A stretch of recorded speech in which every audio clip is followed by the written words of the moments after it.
Hi there, everybody. My name is Kate, and welcome to my channel, Trinergy Awakens Naturally. So we are post-eclipse without an apocalypse. Imagine that. Everything that was predicted, I guess the locusts still could come, or the cicadas could wake up like they're predicted to. We didn't have nearly as much drama on the planet that was predicted, which I'm happy to say I wasn't expecting there to be any, but I'm happy to say that there wasn't anything that rocked my whole entire world. And there are things that are rocking the rest of the world, and it does affect me, somewhat, but not vicariously. Thank you for that. However, what I wanted to bring up is that it's a time when there's a lot of unrest on the planet. And if we're experiencing, apocalyptic happenings in our world, then it's definitely happening in our world. And around the world, we're seeing global events and we're feeling the impact of that energy, the shock waves just, going around the planet of all this devastation, all this stuff that looks really horrible. It looks very terrible. It seems very, damning and dooming, and that this is in fact, the precursor to the earth cracking open, swallowing half of us up, or most of us up, except for very few that are going to rise up, and just land on new earth somewhere or something. I don't really know, but what we really probably would serve ourselves better to do is look at what's actually happening, rather than continuing to look down the road at what's gonna, we can possibly look backwards and see, did any of those this is gonna happen stuff really come true? And if it hasn't really come true at the level that people are saying that it was going to come true, 144, thank you, perhaps we'd be doing very well to just look at what's here, take a look at what's back there, and possibly look into those debunking things of, yeah, it might not be quite like that, and look more at what's happening right here in my life. How does this apply to me, and how do these world events thematically express what's happening in my world and with me, and how do they connect? Because global events and world events, we're all affected by them, and how close they are and how much they're showing up in our world is really what we probably would serve ourselves better to be paying attention to. And how can I mitigate, any kind of emergency or apocalyptic stuff that might be going on in my world, rather than worrying about or prepping for the end of the world. That's not likely to be the most logical or likely conclusion that we could come to. We have no indication of that, really. We have things that suggest, prophecy. However, the right way to deal with it for me is to deal with the fact that this prophecy is in fact, yes, it's tearing down the paradigms of the past. It's tearing down the age of Pisces. We're in the age of Aquarius now that we're transitioning in. It's a rough period. We have a new corporate takeover, and a lot of people butthurt. And rather than really stand in one position very long, getting stuck and in the drama, the sadness, or the fear of what's coming, how about I deal with the now moment? Go Eckhart Tolle with this and get right on in the now of how do I deal with my life right now, in the now, and how. And the way that I do that is to really look around and take an inventory of what's happening, and how does that apply to me? How can I grow courage in facing, things that bother me? Because there are many, many, many, many, many things, all things out of my control. They really are. I don't control the government. I don't control the banks. I don't control, real estate dealings. I don't control, global stuff. I don't have any control over that. The only thing I have agency and governance of is my own mind, and how I'm going to deal with those things, and then move my energy and my intention to help influence those things. I didn't say manipulate. Energy manipulation is like magic, dark magic, black magic, voodoo, voodoo, hoodoo, whatever, Santeria, any of these different practices, when used in a very bad way with manipulation, and we want it to go this way. I'm not talking about any of that. I'm talking about how can I channel the highest vibrational energy and move that so that I can direct that and influence this in a high vibrational way. That intention to always be working in a high vibrational way and to be moving my energy and my physicality in that way is always, in my opinion, the right way. Pardon me, Hondo's busy. He decided he wants to chase one of my cats. All of a sudden, that's not his normal thing. The animals are very much affected by this eclipse energy. They were kind of running around meowing and, woofing weird and stuff, and that's to be expected because the energies are kicking up, very different energies in us. And if we're very activated in dark places, we're going to be expressing it in darker ways. We have a challenge before us. That's what we see around us, is that when big energy movements and shifts happen, celestial body movements happen, it can kick up the worst in us and it can kick up the best in us. And if we're primarily hanging out in the rotten, then that's what we're likely to be expressing. We're likely to be tipped off very quickly and start seeing the worst in everybody and start acting the worst, towards everybody. He's really all about it. And now, we've been outside to play already today, and no, you're gonna have to go away now. So anyway, the same is true, though, that if we start working, more in the light, more in the right, then we're going to start activating those places in us that make the best choices. It's easy to slide down and just, go into the dark. That's the easy part of this. That's why we were in the dark ages, and what the age of a Pisces drew us to was to get into our ego. That's the easy thing to do.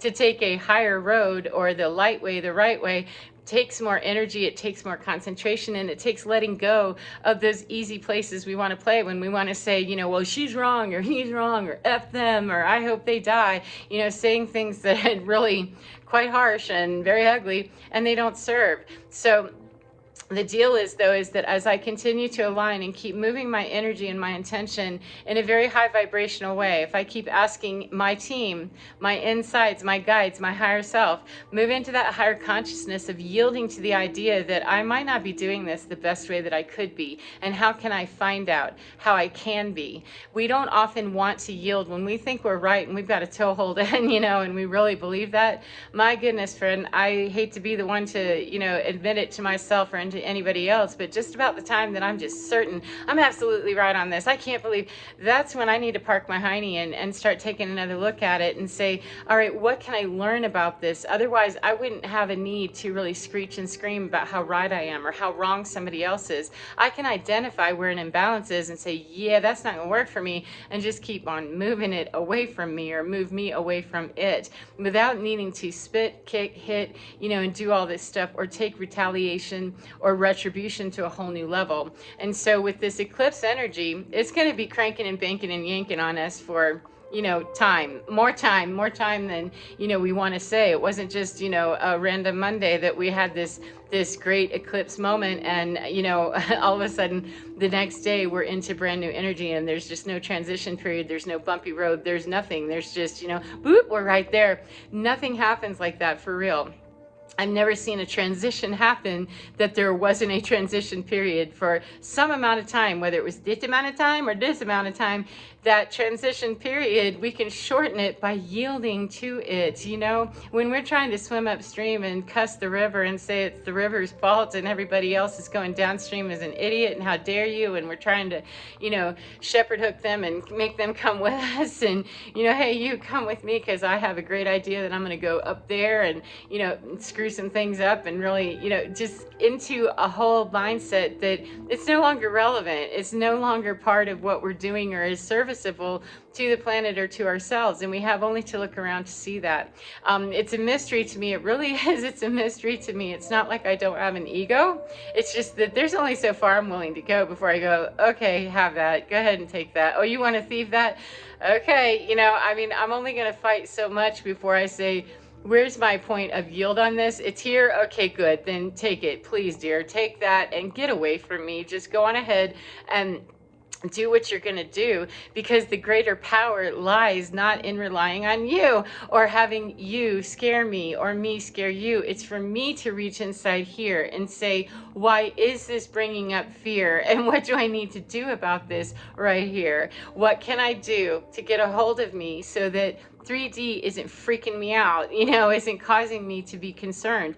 This does not mean that I wish for people to harm me or thieve from me or lie to me or any of that other stuff. However, I can promise you the greatest intuition powers that have come to me have come from not paying attention to the nonsense out here and the bullshit out here, because that gets way too easy to get tapped into that. But that whole thing, the more power I put into what's my connection here, And let me cleanse up that third eye, get that knocked out, get all that dust and clutter and bullshit out of the way, clean that up so that I can hear what you have to say. And that's what guides me, that I've seen incredible things happen with people that were doing some weird stuff, and they still do. However, when I pray about it and I say, hey, I know that it smells funny somewhere around me, I take very specific action to do something at a specific time, and it knocks it back. I don't have to know all the details about it, though. It's really about connecting with that. And I have lost, a few things here and there, a whole bunch. I've lost everything.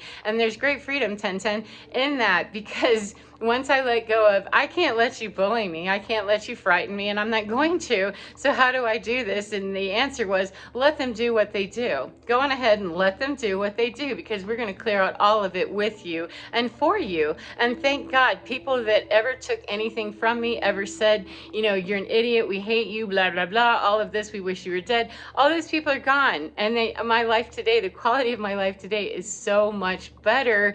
And yet at the time, I thought, how can I let go of that? That's so-and-so, that's such and such, but that's my blah, blah, blah. That's my blah, blah, blah. And you know what? The freedom of saying, what am I doing here? Oh, I'm letting go again. I'm letting go of all this physical stuff. I'm letting go of all the money. I'm letting go of all this, all the relationships, all the blah, blah, blah.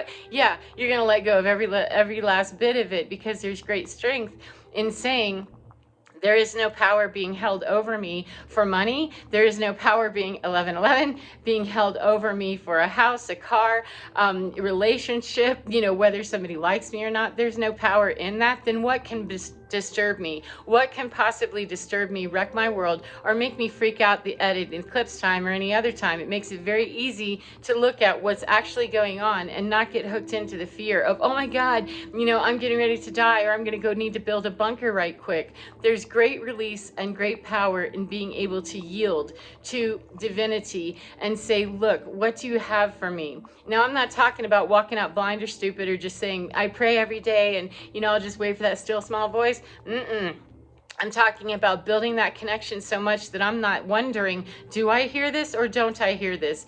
Very rarely anymore do I make a move where I feel like I don't know what I'm doing, because I don't move until I know what I'm doing. However, by keeping that connection clear and listening to less out here, like nothing, people talking out here, they're just talking. They're like radio chatter that, just turn that down. That's static. Yeah, turn that down, because that's not the station that I listen to. The station I listen to is in here, and getting very clear about what's worthy of listening to. It's oftentimes not human faces anymore, because many of them are really screwed sideways with what they're doing, what they're saying, especially in the spiritual community or divination, because they're pulling so many different energies of scattered stuff that's splattered everywhere. And it's not necessarily working in that high vibrational angle at all. It's working in the I don't want to go down, and the ego's being thrown around in very spiritual looking places. As a matter of fact, I came across a story a couple of days ago that was related to the eclipse, of someone who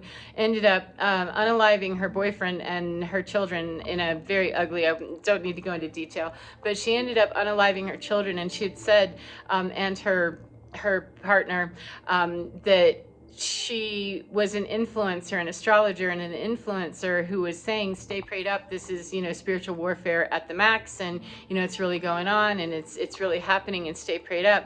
And I'm not giving comment on her as a person or why or how or any of it. I'm saying that's an indication to me that those overwhelming energies, whether she had good intention or not, now's not the time to stop slow, because we can be overtaken by these very, very brutal energies of timelines and generations that are not going down being kind. They are not losing their position, their assumed position of authority. They're not taking it well, and they don't want to take it well. They don't want to go down, and they're willing to, hop through somebody that will hold that energy. Then they will. And again, I'm not suggesting that this young woman deliberately channeled something dark. I have no idea. I don't know her, didn't know her, and didn't investigate it, and don't need to know. I just know that she succumbed to something that took her to a very dark place, whether she was already acting in dark or whether she was overtaken by it because she didn't really understand what she was dealing with as she was channeling that spiritual warfare stuff. I do not know. I just know that's tragedy. That is unnecessary. However, it's happening. And so I can't just look at it and say, well, it's unnecessary. Oh, well, it's happening. So let's talk about how can we change that. The way that we change that is to keep growing our faith to the point that there's nothing, absolutely nothing that I'm going to hear, 1444, that I'm going to fear. There's nothing that I will allow to bop into my ear or look at me in my eyes or, get in my space. That if I'm willing to get okay with the fact that I'm going to lose my life sometime, I'm going to lose my life someday anyway, and that if it is deemed that somebody out here has the ability to do that, then okay, I yield to this anyway, and I have a higher purpose than to stand for even half a second with somebody giving me some bullshit out here about how I need to be in fear over something that they're afraid of. People are very afraid of losing their positions, and they're mad about it, and there are those dark workers, whomever they are, or dark energies and patterns on this planet that the earth is working to break up within her own terra firma, the ground and the structures. Earth is looking to break up those energy bundles of darkness where it's accumulated, and people are looking to do that as well. And when you have all that kind of chaos, tuning out the static and the bullshit, that's the first place to start. And the way that I do that is I stay right here, keep my third eye wide open in all the different ways that I know to do and that I'm given to do, and listen very little out here, because I've heard, sideways stuff coming out of spiritualists for a long time. However, it's coming out of in everybody's mouths at this point. It's just that oftentimes when we're spiritual seekers and we're on our spiritual journey, we're looking to other spiritualists or people who claim to be, mentors and guides, and or people who do divination of some kind. We're looking to them and we're assuming a whole lot about them sometimes. And the truth is that, we can assume nothing about anyone, but we can assume that we know inside of us. We can assume that. Even if we think we don't, we can assume that. And we can test that by saying, show me here how I can do that. And when we start getting answers more and more and more and more and more, and we get confirmation within our own heart of, yeah, I feel that, and we really start believing that, it will mean more, it will stick more, it will hit more, and it will have more impact than anything that we could hear out here. Because if I know it in here, which I already do, we already know the answers to everything we need to. It's just we're blocked somewhere. Many of us, all of us are blocked somewhere in some way, pretty much all the time on something. We don't know everything. There's no way that we could. But once we really get inside and understand that I'm in my hood and my hood already knows what's good, then the more that we really, really strengthen that muscle, that's going to help us out here. 171788, thank you, to remain really great. It's going to help us to strengthen that muscle, keep building that muscle, and keep asking that muscle to lift us more and more and more and more and more. And it creates more flexible, more spiritual flexibility by being able to more quickly read and understand a situation, that keeps us out of those danger zones, that keeps us out of those conversations with people that are trying to wrap us up in stupid loops of ego talk and, just bullshit. That there's no time for that. There's no time for that, because the amount of time that I would try to sit and explain to someone my worth or my value, or, don't do this to me, or, play victim stuff or victimize somebody else, that's the amount of time that I could be working in a much more streamlined way and much more precise way, and get that very laser focus of, what did I hear you say? And believe me, if we put it in there that way, with that intention, and start talking right here, go up here, that will come much more quickly. The less that we spend our time out here in 3D trying to work with other people who are quite contrary, quite obstinate, quite asleep, unconscious, whatever you want to say, dark reptilian, however you describe all of that. Anybody that's not playing and working towards the light, I don't spend a lot of time playing with them or messing with them or talking to them or doing anything for them unless I'm very much guided to. And those have to be people that are given to me to work with for a specific reason. Otherwise, hermit lifestyle works for me. Now, that doesn't work for every single person. However, it does work for every single person to go inside and find their own soul and, kick off the dust from all the other people who are trying to dump their, dirt on us all the time, because they don't want to deal with it. If we're ready to stand up in our own power and stand up with, the divine power, and universal energy, God, etc., then we can at any time. We do not have to succumb to any of the nonsense that we're hearing, seeing, or feeling from other people. There are ways to do that, and it will matter more that we work in the direction of doing what is servicing and serving our soul the best, regardless of how it looks to anybody else, regardless of their opinion,